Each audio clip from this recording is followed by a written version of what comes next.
Everyone thinks Adam Sandler is harmless. The funny guy. The layback one. The man who laughs things off. Joy Beer thought that, too.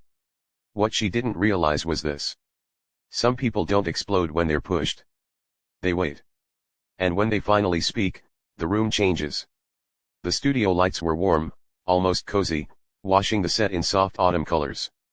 The backdrop looked like a quiet park in October. Golden trees, a winding path, calm and harmless. The kind of setting designed to make conversations feel safe. Adam Sandler sat comfortably in his chair, legs relaxed, hands folded loosely in front of him, navy blazer, dark shirt, no tie. He looked exactly like people expected him to look, casual, approachable, unbothered. Joy Behar sat across from him, angled just enough to feel confrontational without appearing aggressive. She wore a polite smile, the kind that never quite reached her eyes. Whoopi Goldberg finished the intro smoothly. Our next guest needs no introduction. Applause filled the studio. Adam nodded once, a small smile forming. He thanked the audience, joked lightly about being awake this early, and the crowd laughed on cue. Everything was normal, too normal. Joy leaned forward, clasping her hands. So, Adam, she said, voice light but sharp around the edges. You've been making movies for what, 30 years now? Adam smiled. Something like that, yeah, and you're still doing the same kind of roles, Joy continued. The funny guy, the man-child, the goofy voice. Ever get tired of that? The question landed gently, but not accidentally. Adam tilted his head, considering. I don't know. People seem to enjoy laughing. I do, too. A ripple of laughter from the audience. Joy didn't smile. But don't you ever want to be taken seriously? She asked. I mean, real actors chase challenging roles, awards, legacy. Adam shrugged. I like making people laugh on a Friday night. Joy nodded slowly as if indulging a child. That's nice. But some people would say that's playing it safe. Adam didn't react. He picked up his mug, took a small sip, set it down carefully. Well, he said calmly. Safe isn't always bad. Whoopi jumped in, sensing the itch. Comedy is hard, she said. People underestimate that. Joy waved a dismissive hand. Sure, but let's be honest. There's comedy and then there's that. She gestured vaguely as if Adam's entire career could fit inside the motion of her wrist. The audience laughed again, this time more uncertain. Adam's smile stayed in place, but it thinned just a little. You know, Joy continued, some critics say your movies are comfort food. Empty calories. Fun but forgettable. Adam nodded slowly. Comfort food feeds a lot of people. Joy raised an eyebrow. So, you're okay with not being important? There it was. The first real push. Adam looked at her. Really looked this time. Not offended, not angry, just attentive. I think if someone laughs with their kids, he said evenly. That matters. Joy leaned back, crossing her arms. That's one way to look at it. The room felt different now, quieter. The laughter had stopped coming automatically. Adam stayed relaxed, but something had shifted. His answers were shorter, his eyes steadier. Joy noticed. She always did. So tell me, she said, voice tightening just a bit. Do you ever worry that people don't take you seriously because, well, you train them not to? Adam smiled again. This time it didn't reach his eyes at all. People can think whatever they want, he replied. That's kind of the job. Joy studied him, clearly unsatisfied. This wasn't the reaction she wanted. Not yet. The conversation moved on to a new project, to family, to fame. But the tone had changed. Joy's questions grew sharper, more pointed. Each one just a little closer to the bone. Adam answered them all calmly, politely, patiently. But beneath the jokes and the relaxed posture, something was building. And Joy Behar, confident, comfortable, convinced she was in control, had no idea how close she was to crossing a line that Adam Sandler would not laugh off. Whoopi tried to keep the rhythm light. She asked Adam about his kids, his friendships, the way he'd stayed grounded in an industry that eats people alive. Adam answered with that familiar, low-key warmth. Short stories, little jokes, a shrug that made the audience feel like he was one of them. But Joy wasn't done. Not even close. She kept watching him the way a person watches a door they plan to kick open. So Joy said, tapping a finger on her cue cards. You've worked with the same circle of friends for decades. Rob Schneider, Kevin James, David Spade, the whole crew. Adam nodded. Yeah, they're my guys. Joy smiled. Some people might say that's nepotism with better marketing. A few nervous laughs. Adam's expression didn't change, but his eyes narrowed slightly. They're talented, he said simply. Are they? Joy asked too fast. Or are they just around? Whoopi glanced sideways. Sarah and Alyssa both shifted in their seats. The audience's energy tightened again, like they had all collectively leaned forward without meaning to. Adam breathed in through his nose, slow, measured. We like working together, he said. It's not complicated. Joy's smile widened, pleased at the tension. It's not complicated for you, but for actors who don't have a built-in club, might feel a little different. Adam gave a small chuckle. You want me to apologize for hiring my friends? Joy tilted her head like she'd caught him. I want to know if you've ever considered that your success is insulated, that you don't really risk anything. That word risk hung there. Adam's jaw moved once, like he was chewing on the thought. I risk plenty, he said quietly. Joy pounced. Like what? Your reputation, please. You're America's pajama boy. People will forgive you anything. You could release a movie where you literally read a phone book for 2 hours and Netflix would still pay you. The audience laughed bigger this time because the line was designed to get a laugh. But Adam didn't. He just stared at Joy for a beat too long. Then he smiled thin and controlled. You ever watch a phone book? He said. Some great names in there. A ripple of laughter again, but it didn't release the tension. It just disguised it. Joy didn't blink. I'm serious, Adam. At what point do you stop coasting on goodwill and actually challenge yourself? Whoopi stepped in firm. Joy, he's made serious films, too. Sure, Joy said, waving her hand. A couple, but then it's right back to guy falls down, makes a fart joke, gets the girl. Adam's eyes flicked briefly toward the audience. He heard the murmurs. He heard the discomfort. He could feel the show slipping away from fun interviews. And Joy looked happy about it. Adam leaned back, clasped his hands together, and said carefully, why does it bother you so much that people laugh? Joy's mouth twitched. It doesn't bother me that people laugh. It bothers me that you're rewarded for doing the bare minimum. There was a small audible "oh" from somewhere in the audience. Adam nodded slowly as if she'd made a fair point. Then he asked almost conversationally. You ever meet someone who laughs because they're trying not to cry? Joy paused just a fraction. Sure, she said, but that's not. Adam continued smooth and calm. Somebody loses a parent. Somebody's marriage is falling apart. Somebody's kid is sick. They put on a dumb movie to turn their brain off for 90 minutes. That's not the bare minimum to them. Joy's eyes sharpened. So now you're a therapist. Adam smiled politely. No, I'm a guy who makes movies. Joy scoffed. A guy who makes movies and wants to be praised for being a decent human being. Now the audience was silent again. Poopy cleared her throat. Let's talk about the new. Joy cut her off. Wait, one more thing. Poopy's face tightened. Joy. Joy didn't care. She leaned in, voice slightly lower, more intimate, like she was about to share something real. People love you, she said. They think you're this sweet, humble guy. But off camera, are you actually like that, or is it another persona like the movies? Adam's eyes didn't move. What do you mean? He asked. Joy shrugged. I mean, Hollywood's full of nice guys who aren't so nice, and you've been protected by your image for a long time. The implication landed like a slap without the sound. Alyssa's eyes widened. Sarah's lips parted. Even Whoopi looked startled now, like Joy had stepped over a boundary that wasn't written down. But everyone understood. Adam's mouth opened slightly, then closed again. He didn't react the way Joy wanted. Not yet. Instead, he smiled, calm, almost gentle. Joy, he said, voice quiet.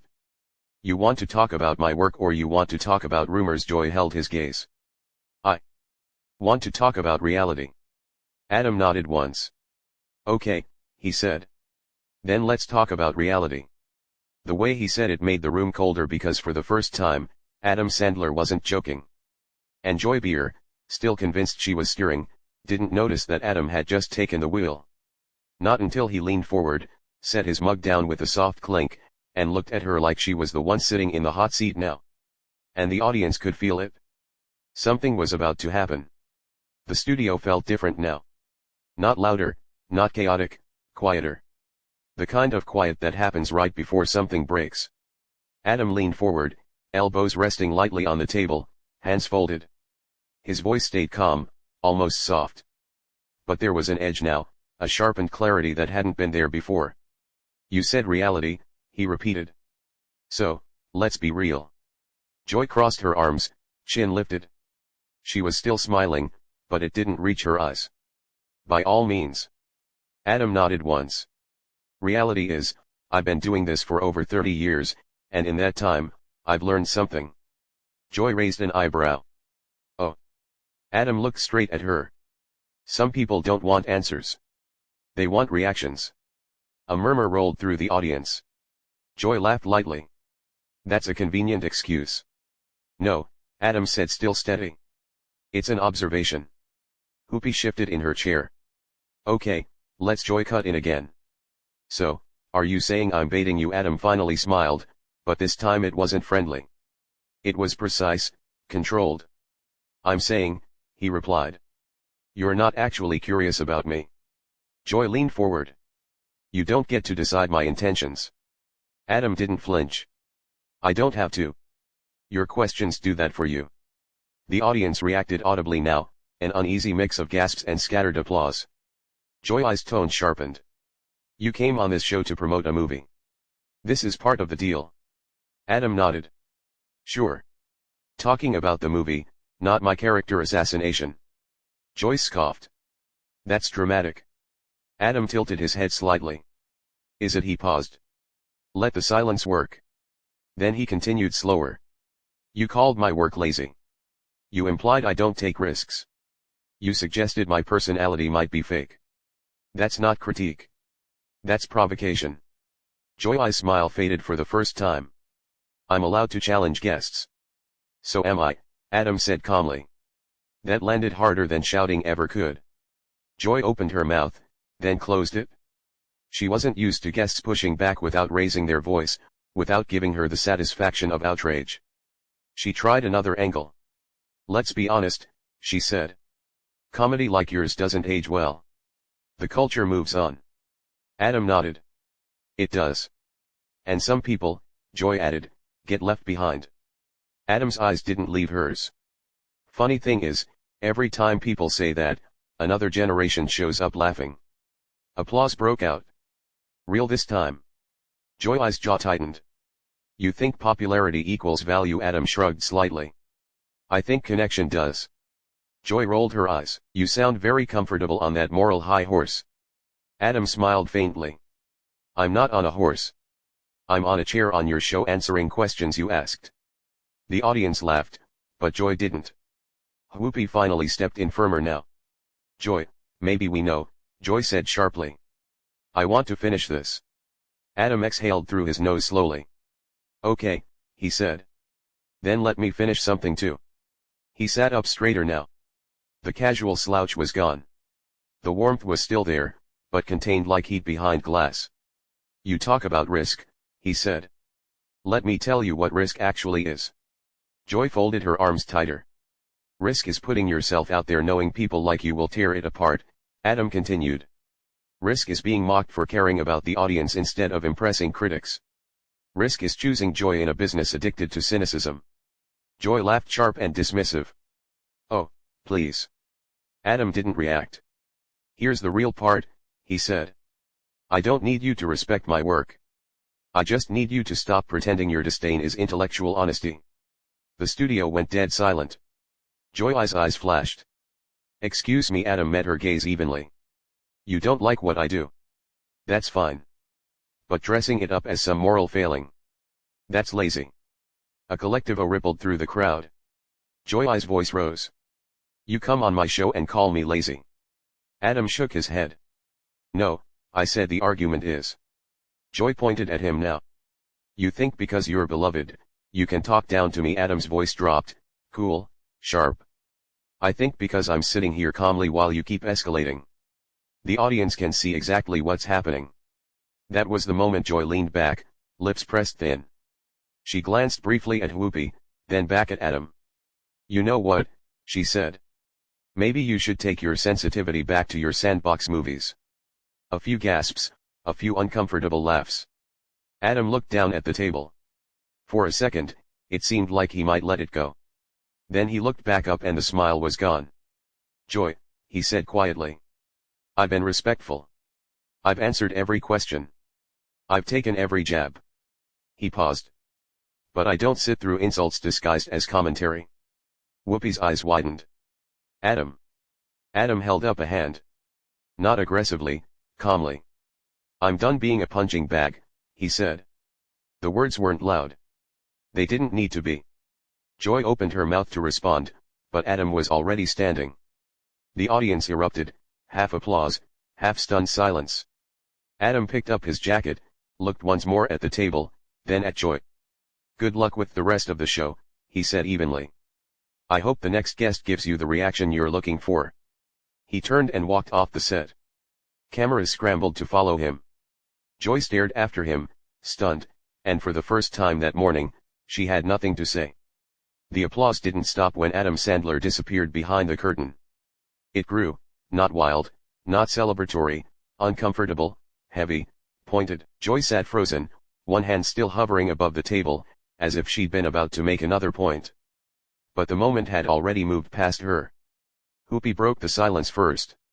Well, she said carefully, eyes following the empty space Adam had left behind.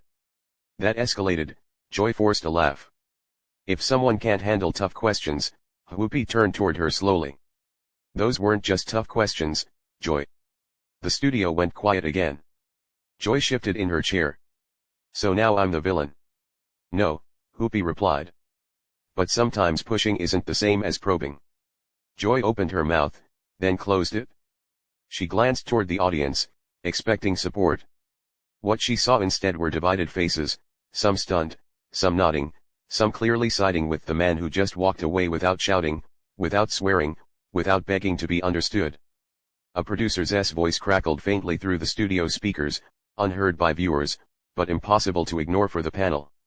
We're moving on. Joy straightened her notes, jaw tight. Fine, let's continue. But the energy was gone.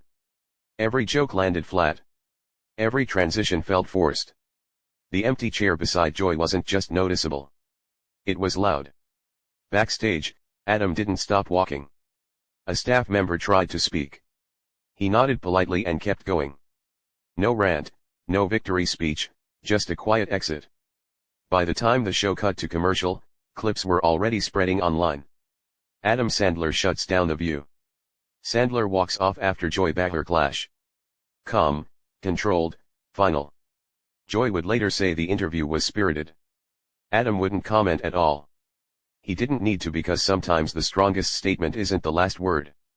It's knowing when to leave. Adam Sandler didn't raise his voice. He didn't trade insults. He didn't stay and perform. He stood up and walked away.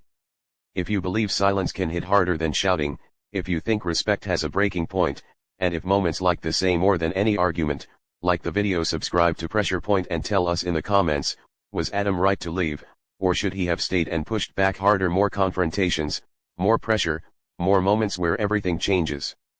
See you in the next story. Experienced.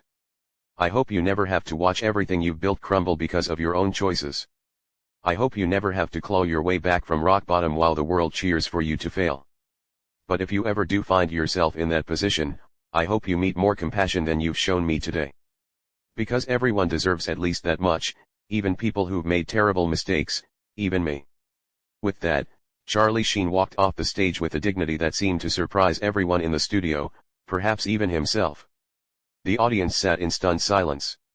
The cameras kept rolling, capturing Joy Maher sitting at the table with an expression that was difficult to read. Somewhere between defiance and the dawning recognition that she had perhaps gone too far. What had started as a promotional interview for a small independent film had become something far more significant. A man who had been written off as a joke, a cautionary tale, a symbol of self-destruction, had stood up and demanded to be seen as something more. Not a saint, not a victim, just a human being trying to be better than he was. And as the studio fell into uncomfortable silence, one thing was absolutely clear. The man who had once declared himself to be winning had finally learned what winning actually looked like. And it had nothing to do with tiger blood or Adonis DNA. It was simply the quiet courage to keep getting up no matter how many times the world tried to knock him down. What do you think about this incredible confrontation? Was Joy Behar out of line, or was she just doing her job? Drop your thoughts in the comments below.